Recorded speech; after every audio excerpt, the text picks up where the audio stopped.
부지런히 가르치라.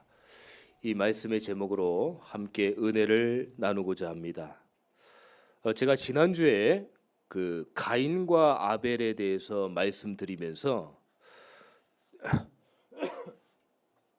창세기 4장 4절에 말씀을 드렸습니다. 가인과 아벨이 곡식을 드리고 또 어린 양을 잡아서 드렸더니 하나님이 그 예배를 받으셨다. 그 얘기를 들으려고 하는 게 아닙니다. 예수의 피가 있는 복음이 있는 예배냐? 예수의 피가 희미한 복음 빠진 예배냐? 하나님은 그 기준을 두신 거예요. 결국은요, 부모인 아담 하와가 창세기 3장의 저주를 가인에게 정확하게 전달을 못 시켰어요. 오늘 여러분들이 말씀을 들으시면서 이렇게 한번 생각을 한번 해보세요. 나는 과연 우리 가문과 후대에 정확한 복음을 전달하고 있느냐? 그 생각하면서 말씀 받으면 정확합니다. 그래서 창세기 3장 저주를 가인에게 정확하게 전달을 못했어요.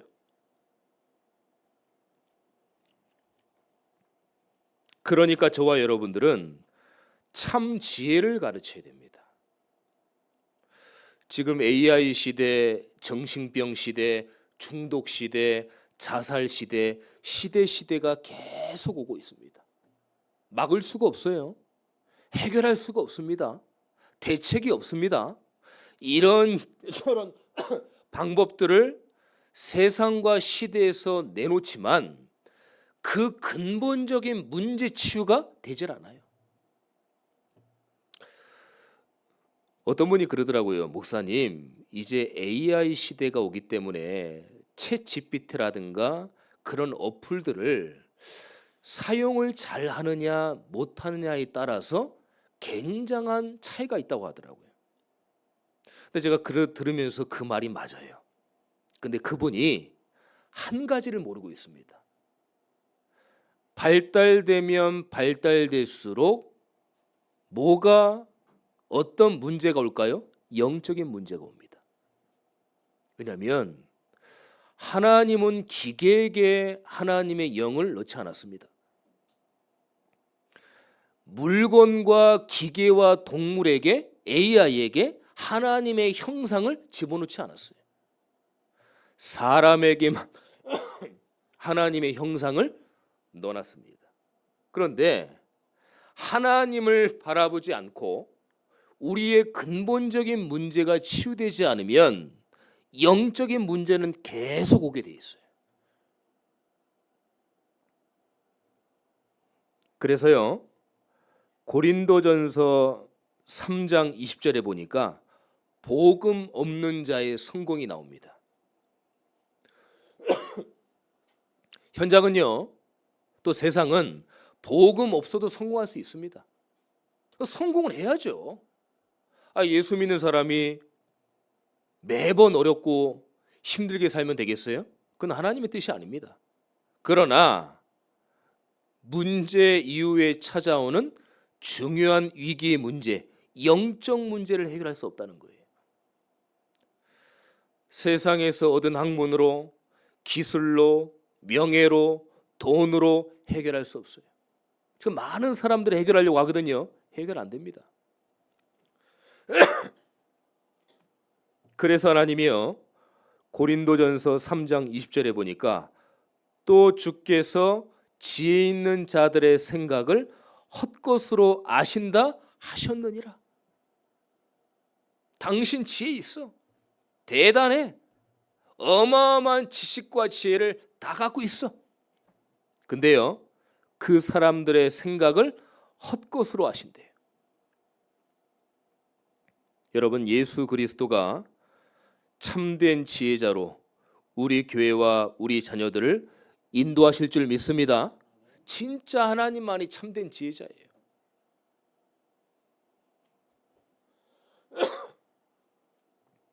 골로새서 2장 8절에 보니까요. 누가 철학과 헛된 속임수로 너희를 사로잡을까 주의하라. 이것은 사람의 전통과 세상의 초등학문을 따르며 그리스도를 따름이 아니니라. 그래서 우리 후대와 자녀들이 세상의 것을 먼저 배우기 전에 먼저 부모님으로부터 하나님의 말씀을 잘 듣고 언약의 사상화를 시켜야 돼요. 이런저런 이념, 사상, 그런 이념 사상이 아니라 복음의 사상을, 우리가 언약의 사상을 받아야 될 줄 믿습니다. 빌립보서 3장 8절에 보니까 예수를 아는 지식이 가장 고상하다.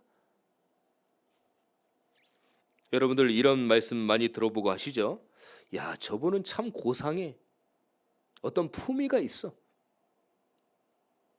네, 여러분들 예수를 아는 지식이 가장 고상한 겁니다.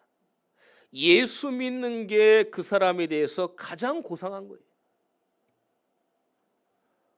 복음을 진정으로 이해했을 때 바울은요, 세상의 모든 것들을 배설물 여겼습니다. 그 이유는 복음의 가치, 예수 그리스도의 가치를 알았기 때문에 그래요. 그 안에서 모든 것이 발견되어야 그랬잖아요. 여러분들 참된 지혜를 렘넌트 후대의 자녀들에게 정확하게 가르치게 되시기를 축원합니다. 그 어떤 것도 후대에게 전달되어지면 안 돼요. 복음, 참된 지혜가 전달되어져야 돼요. 자, 그래서 우리는요, 세상과 담쌓는 게 아니라 세상 보는 눈을 가르쳐야 돼요. 세상을 만만히 보면 안 됩니다, 렘넌트들. 그렇다고 두려워할 필요가 없어요. 세상이 가진 것은 복음 위에서 반드시 필요한 겁니다. 여러분들 이단 사이비 종교 우상은요, 세상과 다 단절하라고 합니다. 세상을 등져, 세상과 차단해, 세상하고 놀지 마. 근데 우리는요, 세상을 살리고 세상에서 응답받아야 돼요. 말씀과 믿음과 은혜가 세상에서 영향력이 되어야 됩니다. 여러분들 오늘 교회에서 받은 은혜의 말씀이 그대로 현장 가운데 은혜의 말씀으로 성취돼야 돼요.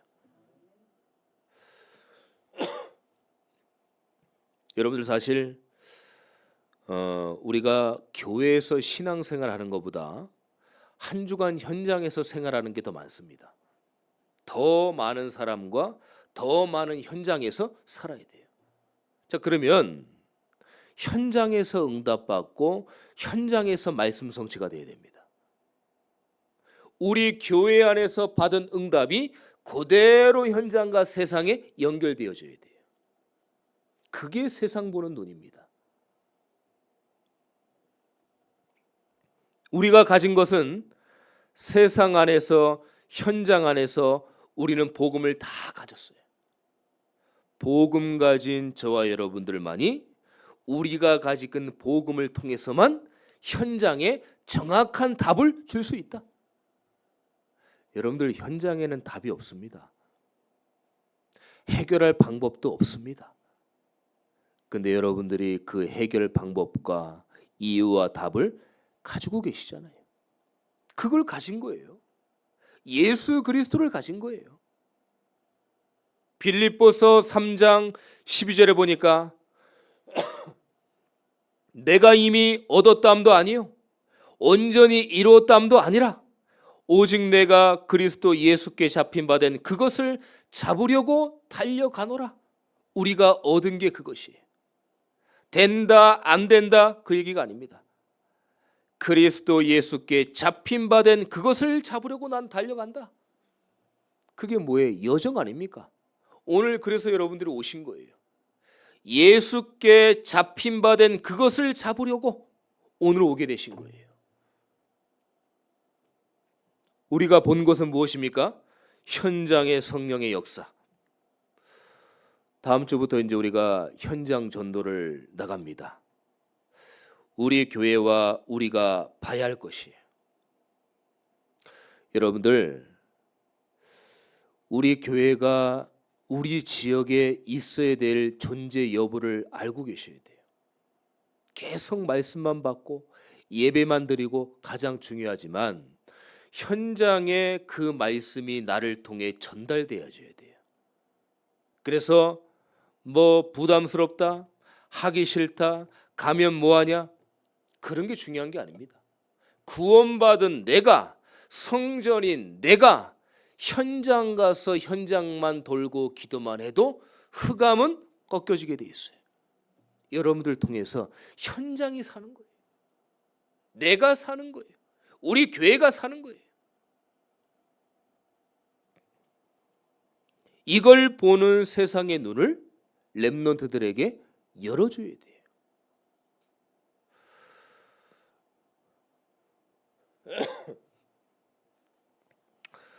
저는 뭐 목회 철학이라고 하면은 뭐 굳이 말씀을 드리자면 전도 선교에 평생 저는 방향을 맞출 겁니다. 여러분들이 좋든 싫든 저는 거기에 연연하고 싶지 않아요. 우리 교회와 내가 우리 교회의 목사로서 주의 성도들을 섬기면서 기도하면서 응답받아야 될 이유가 뭐냐? 전도 선교 때문에 그런 거예요. 우리가 축복과 응답과 1,000명, 2,000명 부흥돼서 뭐 할 겁니까? 우리 안에서의 리그 할 거예요? 우리 안에서 교회 안에서만 있을 거예요? 1명이든 1,000명이든 2,000명이든 10,000명이든 현장 가서 전도하는 게 중요한 겁니다. 복음 전하는 게 중요한 거예요. 그래서 저는 우리 교회만이라도 1명이 계셔도 전도 선교에 방향 맞춰야 되겠다. 이런 응답의 확신을 받았어요. 그래서 우리가 본 것이 착각이 아니라 주관적이 아니라 정말 객관적으로 누가 봐도 복음을 들어야 예수 그리스도를 믿어야 산다.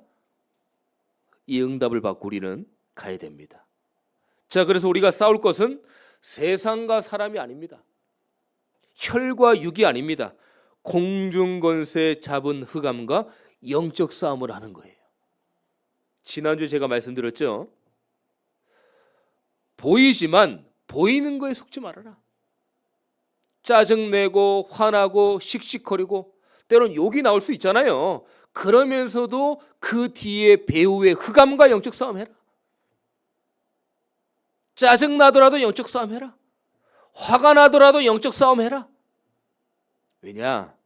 그 뒤에 사람이 보이는 것 같지만 그 뒤에 누가 역사합니까? 공중권세 잡은 흑암과 저주와 사단이 역사하는 거예요. 이걸 보는 눈이 있어야 세상 보는 눈과 연결되어지는 거예요. 이걸 가르쳐라.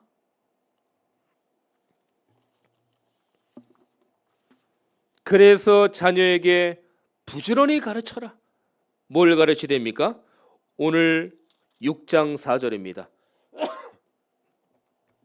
이스라엘아 들으라. 하나님 자녀 너희들아 주목해라, 집중해라. 이 얘기예요. 우리 하나님 여호와는 오직 유일한 여호와시다. 많은 다양성 중에 유일한 게 아닙니다. 원래 유일하신 분이에요. 스스로 계신 분.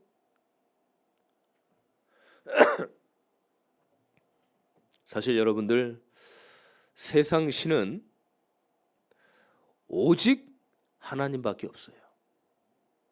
자꾸 다른 신, 세상 신, 사단과 흑암이 따르려고 하는데 없습니다. 오직 유일한 신은 하나님밖에 없어요. 그래서 그 하나님, 유일하신 하나님을 자녀들에게 정확히 가르쳐라. 그래서 종교다원주의가 틀린 겁니다. WCC가 틀린 겁니다. 그거를 몇몇 교회에서 받아들일 때부터 한국교회가 추락세가 간 거예요. 추락이 된 겁니다. 그걸 받아들이는 그 시점부터 한국 교회가 무너지기 시작했다니까요. 잘 회복이 안 되잖아요. 예수만 강조해야 될 교회와 예수만 강조해야 될 목사와 성도가 종교다원주의, 너네 종교 인정할게, 너네도 우리 종교 인정해줘, 우리 싸우지 말고 평화를 누리고 사랑하고 함께 가자. 어디 세상신 다른 신 흑암과 하나님이 하나가 될 수 있습니까? 성삼위 하나님만 하나가 되시는 것이지 사단과 흑암과 이 영적 흑암 세력들은 어떻게 하나님과 하나가 될 수 있어요? 본질상 진노의 자녀, 공중권세 잡은 자, 마귀의 자녀, 그걸 잡고 있는 흑암이 어떻게 하나가 될 수 있냐고요. 여러분들, 오직 하나님만이 유일신입니다. 이거를 교회와 렘넌트들에게 전달해야 돼요. 5절입니다. 너는 마음을 다하고 뜻을 다하고 힘을 다하여 내 하나님 여호와를 사랑해라. 마음과 뜻과 힘을 다하여 하나님을 사랑해라. 그래서요, 우리가 율법을 받아들이면은요, 하나님은 나를 혼낼 것 같은 하나님으로 계속 생각을 해요. 아이고, 하나님이 나를 혼내면 어떡하지? 나한테 벌을 주면 어떡하지? 그거보다요, 하나님은 나를 끔찍히 사랑하는 하나님의 사랑으로 먼저 인식이 돼야 돼요. 아, 하나님은 나를 사랑하시는구나. 예수를 보내실 만큼 나를 사랑하시는구나. 그게 먼저 들어가야 돼요. 하나님을 무서운 하나님으로 알면 안 됩니다. 그래서 렘넌트들에게 무서운 하나님으로 알려주면 안 돼요. 너 이거 안 하고 사단이 흑암 역사에서 하나님한테 혼나? 이렇게 가르치면 안 돼요. 어떤 문제가 와도 하나님은 널 사랑한다. 어떤 흑암과 저주의 문제가 와도 하나님은 너를 사랑한다. 이걸 얘기를 해줘야 돼요.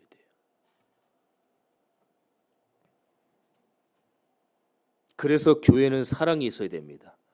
서로 품어주고 도와주고 기도해주고 함께 울어주고 사랑이 있어야 돼요.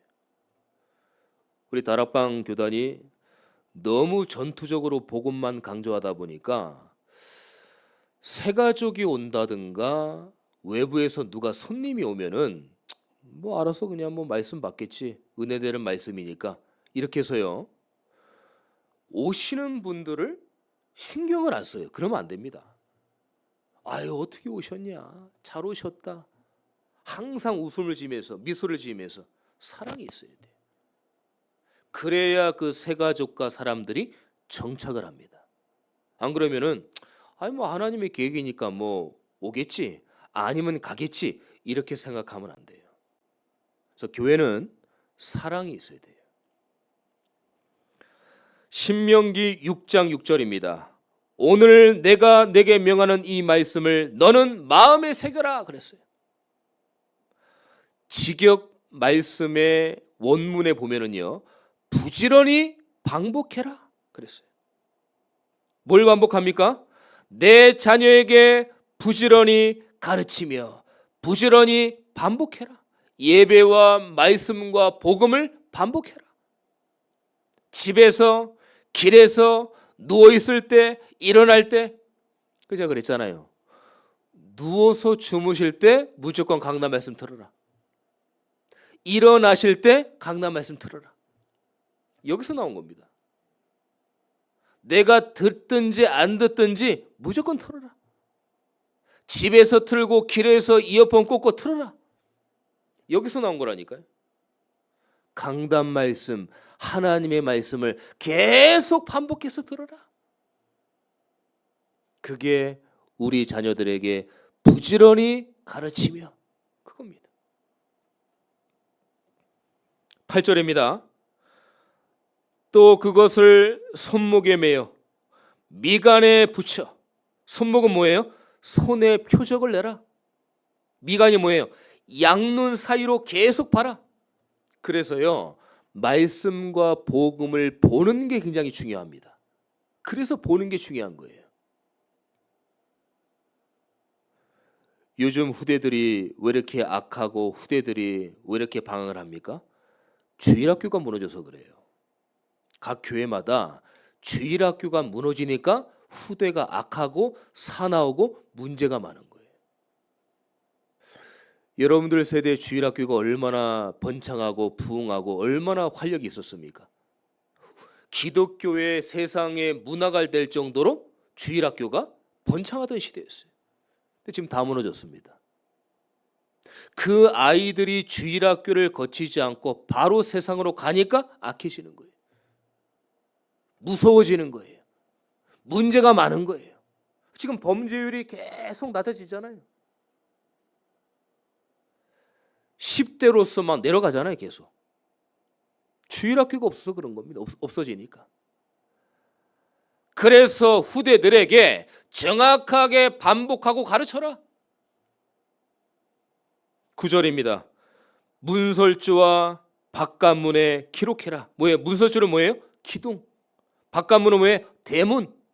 계속 기록해라. 들어갔다 나왔다 계속 봐라.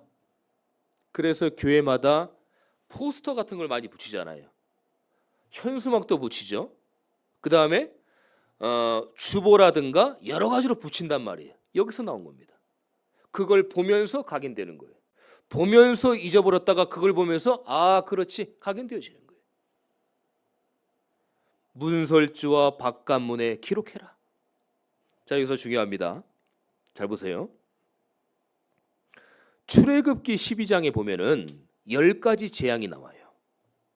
근데 9가지 재앙에서 꿈쩍 않다가 10가지 하나님의 응답으로 애굽 사람들 이스라엘 백성들이 빠져나옵니다. 그때 문설주와 임방에 뭘 발랐습니까? 어린 양의 피를 바른 거예요. 그건 뭐예요? 예수 그리스도의 이름 예수를 계속 강조하고 반복해라 그거예요. 여러분들 그래서 예배 가운데 계속 반복하고 기록하고 듣고 뿌리 내리고 각인 뿌리 체질이 여기서 나온 겁니다. 그래서 자녀에게 부지런히 가르쳐라. 결론의 말씀을 드리겠습니다. 왜 가르쳐야 될까요? 그러면 복음으로 사상화된 자녀들은 생명을 소유했기 때문에 이 흑암 세상에서 승리할 수 있기 때문에, 그리고 후대와 렘넌트들 자녀들의 삶을 언약대로 인도해 나가시기 때문에 그래서 가르쳐야 됩니다. 그리고요, 때로는 문제, 갈등, 위기, 좌절, 실패가 렘넌트들에게 올 수가 있습니다. 그러나 하나님은 우리에게 기도할 수 있는 은혜를 주시고 기도할 때마다 예수 그리스도의 유일성을 계속해서 삶을 통하여 이루어 나가시기 때문에 우리는 가르쳐야 돼요. 자, 결국은 그 축복과 응답은 237 5천 종족으로 이어집니다. 세계 복음화로 연결되어집니다. 이래서 우리는 가르쳐야 돼요. 그래서 오늘 어린이 주일이기 때문에 렘넌트의 말씀이다 이렇게 생각하지 마시고, 여러분들이 교회를 놓고 기도하고 후대를 놓고 기도하고 렘넌트를 위해서 기도하는 게 그렇게 작지가 않습니다. 여러분들이 기도했기 때문에 오늘 이 자리에 렘넌트들이 일어난 거예요. 렘넌트로 서 있는 거예요. 이 축복을 한 주간 그대로 전달하게 되시기를 예수 그리스도의 이름으로 축원합니다. 기도하겠습니다. 하나님 감사합니다. 오늘 왜 후대에게 정확하게 복음을 전달해야 되는지, 왜 가르쳐야 되는지 알게 하심을 감사함을 드립니다. 한 주간도 강단의 말씀 붙잡고 승리할 수 있도록 인도하시고, 한 주간 자녀와 제자들에게 정확하게 복음이 전달될 수 있도록 하나님 은혜를 더하여 주시옵소서. 살아계신 예수 그리스도의 이름으로 기도드립니다. 아멘.